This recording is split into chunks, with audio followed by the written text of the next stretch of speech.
How many hours have you lost wrestling with boilerplate code just to get an Azure app running? Most developers can point to days spent setting up configs, wiring authentication, or fighting with deployment scripts before writing a single useful line of code. Now imagine starting with a prompt instead. In this session, I'll show a short demo where we use GitHub Copilot for Azure to scaffold infrastructure, run a deployment with the Azure Developer CLI, and even fix a runtime error. All live, so you can see exactly how the flow works. Because if setup alone eats most of your time, there's a bigger problem worth talking about. Why boilerplate holds teams back. Think about the last time you kicked off a new project. The excitement's there, you've got an idea worth testing, you open a fresh repo, and you're ready to write code that matters. Instead, the day slips away configuring pipelines, naming resources, and fixing some cryptic YAML error. By the time you shut your laptop, you don't have a working feature. You have a folder structure and a deployment file. It's not nothing, but it doesn't feel like progress either. In many projects, a surprisingly large portion of that early effort goes into repetitive setup work. You're filling in connection strings, creating service principles, deciding on arbitrary resource names, copying secrets from one place to another, or hunting down which flag controls authentication. None of it is technically impressive. It's repeatable scaffolding we've all done before, and yet it eats up cycles every time because the details shift just enough to demand attention. One project asks for DNS, another for networking, the next for managed identity. The variations keep engineers stuck in setup mode longer than they expected. What makes this drag heavy isn't just the mechanics, it's the effect it has on teams. When the first demo rolls around and there's no visible feature to show, leaders start asking hard questions, and developers feel the pressure of spending real effort on things nobody outside engineering will notice. Teams often report that these early sprints feel like treading water, with momentum stalling before it really begins. In a startup, that can mean chasing down a misconfigured firewall instead of iterating on the product's value. In larger teams, it shows up as week-long delays before even a basic hello world can be deployed. The cost isn't just lost time, it's morale and missed opportunity. Here's the good news, these barriers are exactly the kinds of steps that can be automated away. And that's where new tools start to reshape the equation. Instead of treating boilerplate as unavoidable, what if the configuration, resource wiring, and secrets management could be scaffolded for you, leaving more space for real innovation? Here's how Copilot and AZD attack exactly those setup steps, so you don't repeat the same manual work every time. Copilot as your cloud pair programmer. That's where GitHub Copilot for Azure comes in, a kind of cloud pair programmer sitting alongside you in VS Code. Instead of searching for boilerplate templates or piecing together snippets from old repos, you describe what you want in natural language, and Copilot suggests the scaffolding to get you started. The first time you see it, it feels less like autocomplete and more like a shift in how infrastructure gets shaped from the ground up. Here's what that means. Copilot for Azure isn't just surfacing random snippets. It's generating infrastructure as code artifacts, often in bicep or ARM format, that match common Azure deployment patterns. Think of it as a starting point you can iterate on, not a finished production blueprint. For example, say you type, create a Python web app using Azure functions with a SQL backend. In seconds, files appear in your project that define a function app, create the hosting plan, provision a SQL database with firewall rules, and insert connection strings. That scaffolding might normally take hours or days for someone to build manually, but here it shows up almost instantly. This is the moment where the script should pause for a live demo. Show the screen in VS Code as you type in that prompt. Let Copilot generate the resources and then reveal the resulting file list, function app, bicep, sqdatabase.bicep, maybe a parameters.json. Open one of them and point out a key section like how the function app references the database connection string. Briefly explain why that wiring matters, because it's the difference between a project that's deployable and a project that's just half built.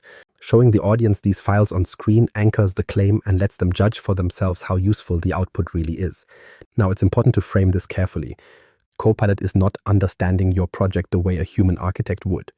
What it's doing is using AI models trained on a mix of open code and Azure-specific grounding so it can map your natural language requests to familiar patterns. When you ask for a web app with a SQL backend, the system recognizes the elements typically needed: app service or function app, a SQL database, secure connection strings, firewall configs, and stitches them together into templates. There's no mystery, just a lot of trained pattern recognition that speeds up the scaffolding process. Developers might assume that AI output is always half correct and a pain to clean up.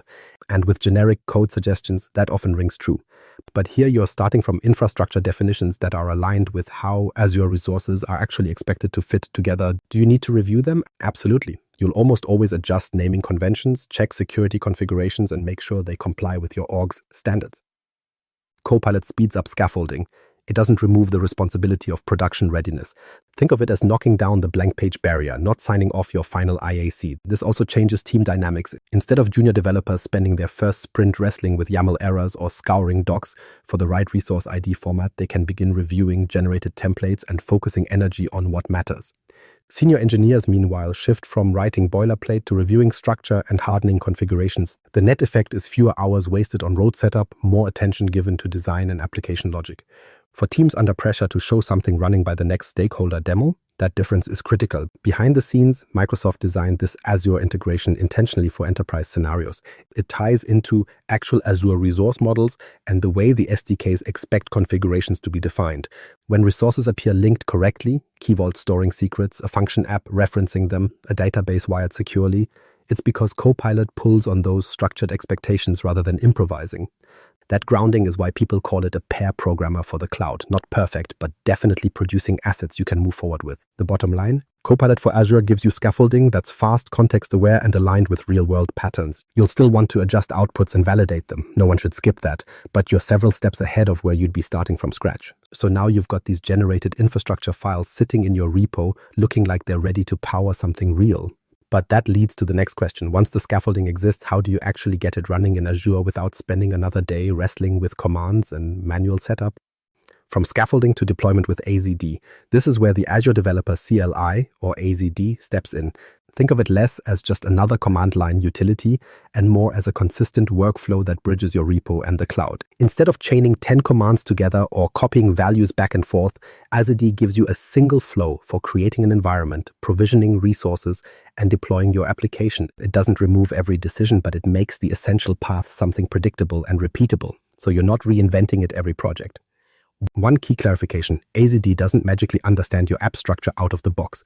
It works with configuration files in your repo or prompts you for details when they're missing. That means your project layout and AZD's environment files work together to shape what gets deployed. In practice, this design keeps it transparent. You can always open the config to see exactly what's being provisioned rather than trusting something hidden behind an AI suggestion. Let's compare the before and after. Traditionally, you'd push infrastructure templates, wait, then spend half the afternoon in the Azure portal fixing what didn't connect correctly. Each missing connection string or misconfigured role sent you bouncing between documentation, CLI commands, and long resource JSON files. With AZD, the workflow is tighter. Provision resources as a group. Wire up secrets and environment variables automatically. Deploy your app code directly against that environment. That cuts most of the overhead out of the loop. Instead of spending your energy on plumbing, you're watching the app take shape in cloud resources with less hand-holding. This is a perfect spot to show the tool in action. On screen in your terminal, run through a short session. AZD init. As provision, as deploy. Narrate as you go. First command sets up the environment. Second provisions the resources. Third deploys both infrastructure and app code together. Let the audience see the progress output and the final app deployed successfully message appear so they can judge exactly what AZD does instead of taking it on faith. That moment validates the workflow and gives them something concrete to try on their own. The difference is immediate for small teams. A startup trying to secure funding can stand up a working demo in a day instead of telling investors it'll be ready next week. Larger teams see the value in onboarding too. When a new developer joins, the instructions aren't, here's 3 pages of setup steps. It's clone the repo, run AZD, and start coding. That predictability lowers the barrier both for individuals and for teams with shifting contributors. Of course, there are still times you'll adjust what AZD provisioned. Maybe your org has naming rules, maybe you need custom networking. That's expected. But the scaffolding and first deployment are no longer blockers. They are the baseline you refine instead of hurdles you fight through every time. In that sense, AZD speeds up getting to the real engineering work without skipping the required steps. The experience of seeing your application live so quickly changes how projects feel. Instead of calculating buffer time just to prepare a demo environment, you can focus on what your app actually does. The combination of Copilot scaffolding code and AZD deploying it through a clean workflow removes the heavy ceremony from getting started. But deployment is only half the story. Once your app is live in the cloud, the challenges shift. Something will eventually break, whether it's a timeout, a missing secret, or misaligned scaling rules. The real test isn't just spinning up an environment, it's how quickly you can understand and fix issues when they surface. That's where the next set of tools comes into play. AI-powered debugging and intelligent diagnostics. When your app is finally running in Azure, the real test begins. Something unexpected breaks. AI-powered debugging and intelligent diagnostics are designed to help in those exact moments. Cloud-native troubleshooting isn't like fixing a bug on your laptop. Instead of one runtime under your control, the problem could sit anywhere across distributed services. An API call here, a database request there, a firewall blocking traffic in between. The result is often a jumble of error messages that feel unhelpful without context, leaving developers staring at logs and trying to piece together a bigger picture. The challenge is less about finding the error and more about tracing how small misconfigurations ripple across services. One weak link, like a mismatched authentication token or a missing environment variable, can appear as a vague timeout or a generic connection failure. Traditionally, you'd field these issues by combing through application insights and Azure Monitor, then manually cross-referencing traces to form a hypothesis. Time-consuming, often frustrating work. This is where AI can assist by narrowing the search space. Copilot doesn't magically solve problems, but it can interpret logs and suggest plausible diagnostic next steps. Because it uses the context of code and error messages in your editor, it surfaces guidance that feels closer to what you might try anyway, just faster. To make this meaningful, let's walk through an example live. Here's the scenario. Your app just failed with a database connection error. On screen, we'll show the error snippet. SQL connection failed. Client unable to establish connection. Normally, you'd start hunting through firewall rules, checking connection strings, or questioning whether the database even deployed properly. Instead, in VS Code, highlight the log, call up Copilot, and type a prompt. Why is this error happening when connecting to my Azure SQL database? Within moments, Copilot suggests that the failure may be due to firewall rules, not allowing traffic from the hosting environment, and also highlights that the connection string in configuration might not be using the correct authentication type. Alongside that, it proposes a corrected connection string example. Now apply that change in your configuration file.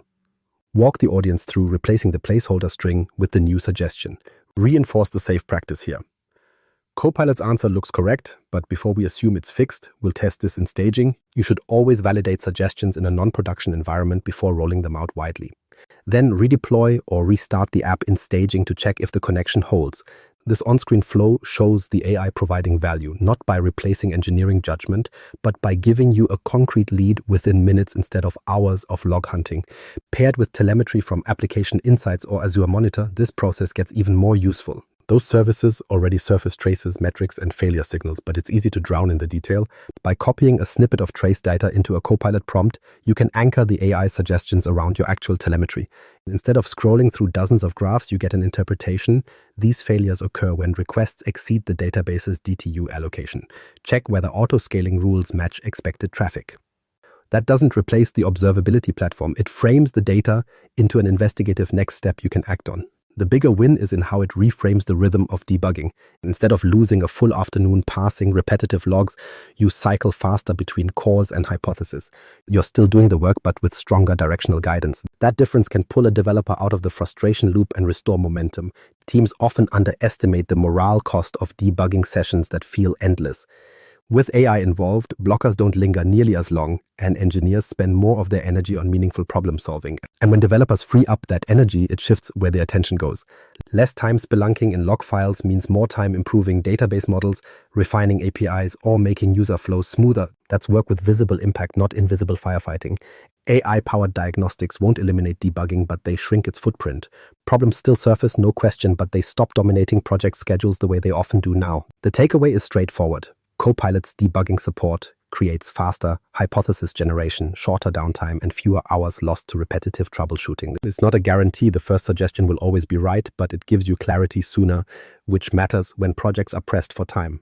With setup, deployment, and diagnostics all seeing efficiency gains, the natural question becomes, what happens when these cumulative improvements start to reshape the pace at which teams can actually deliver? The business payoff, from slow starts to fast launches. The business payoff comes into focus when you look at how these tools compress the early friction of a project. Teams frequently report that when they pair AI-driven scaffolding with AZD-powered deployments, they see faster initial launches and earlier stakeholder demos. The real value isn't just about moving quickly. It's about showing progress at the stage when momentum matters most. Setup tasks have a way of consuming timelines, no matter how strong the idea or team is. Greenfield efforts, modernization projects, or even pilot apps often run into the same blocker. Configuring environments, reconciling dependencies, and fixing pipeline errors that only emerge after hours of trial and error. While engineers worry about provisioning and authentication, leadership sees stalled velocity. The absence of visible features doesn't just frustrate developers, it delays when business value is delivered. That lag creates risk, because stakeholders measure outcomes in terms of what can be demonstrated, not in terms of background technical prep. This contrast becomes clear when you think about it in practical terms. Team A spends their sprint untangling configs and environment setup. Team B, using scaffolded infrastructure plus AZD to deploy, puts an early demo in front of leadership. Stakeholders don't need to know the details. They see one team producing forward motion and another explaining delays. The upside to shipping something earlier is obvious. Feedback comes sooner, learning happens earlier, and developers are less likely to sit blocked waiting on plumbing to resolve before building features. That advantage stacks over time. By removing setup as a recurring obstacle, projects shift their center of gravity toward building value instead of fighting scaffolding. More of the team's focus lands on the product, tightening user flows, improving APIs, or experimenting with features, rather than copying YAML or checking secrets into the right vault. When early milestones show concrete progress, leadership's questions shift from "when will something run?" to "what can we add next?" That change in tone boosts morale as much as it accelerates delivery. It also transforms how teams work together. Without constant bottlenecks at setup, collaboration feels smoother. Developers can work in parallel because the environment is provisioned faster and more consistently. You don't see as much time lost to block tasks or handoffs just to diagnose why a pipeline broke. Velocity often increases not by heroes working extra hours, but by fewer people waiting around. In this way, tooling isn't simply removing hours from the schedule, it's flattening the bumps that keep a group from hitting stride together. Another benefit is durability. Because the workflows generated by Copilot and AZD tie into source control and DevOps pipelines, the project doesn't rest on brittle one-off scripts. Instead, deployments become reproducible. Every environment is created in a consistent way, configuration lives in versioned files, and new developers can join without deciphering arcane tribal knowledge. Cleaner pipelines and repeatable deployments reduce long-term maintenance overhead as well as startup pain. That reliability is part of the business case. It keeps velocity predictable instead of dependent on a few specialists. It's important to frame this realistically. These tools don't eliminate all complexity, and they won't guarantee equal results for every team. But even when you account for adjustments like modifying resource names, tightening security, or handling custom networking, the early blockers that typically delay progress are drastically softened. Some teams have shared that this shift lets them move into meaningful iteration cycles sooner. In our experience, the combination of prompt-driven scaffolding and streamlined deployment changes the pacing of early sprints enough to matter at the business level. If you're wondering how to put this into action right away, there are 3 simple steps you could try on your own projects. First, prompt Copilot to generate a starter infrastructure file for an Azure service you already know you need. Second, use AZD to run a single environment deploy off that scaffold, just enough to see how the flow works in your repo. Third, when something does break, practice pairing your telemetry output with a Copilot prompt to test how the suggestions guide you toward a fix. These aren't abstract tips, they're tactical ways to see the workflow for yourself. What stands out is that the payoff isn't narrowly technical. It's about unlocking a faster business rhythm, showing stakeholders progress earlier, gathering feedback sooner, and cutting down on developer idle time spent in setup limbo.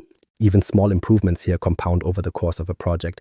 The net result is not just projects that launch faster, but projects that grow more confidently because iteration starts earlier. And at this stage, the question isn't whether scaffolding, deploying, and debugging can be streamlined. You've just seen how that works in practice. The next step is recognizing what that unlocks, shifting focus away from overhead and into building the product itself. That's where the real story closes. At this point, let's wrap with the key takeaway. The real value here isn't about writing code faster. It's about clearing away the drag that slows projects long before features appear. When Boilerplate gets handled, progress moves into delivering something visible much sooner. Here's the practical next step. Don't start your next Azure project from a blank config. Start it with a prompt, scaffold a small sample, then run AZD in a non-production environment to see the workflow end to end. Prompt, scaffold, deploy, debug. That's the flow. If you try it, share one surprising thing Copilot generated for you in the comments. I'd love to hear what shows up. And if this walkthrough was useful, subscribe for more hands-on demos of real-world Azure workflows.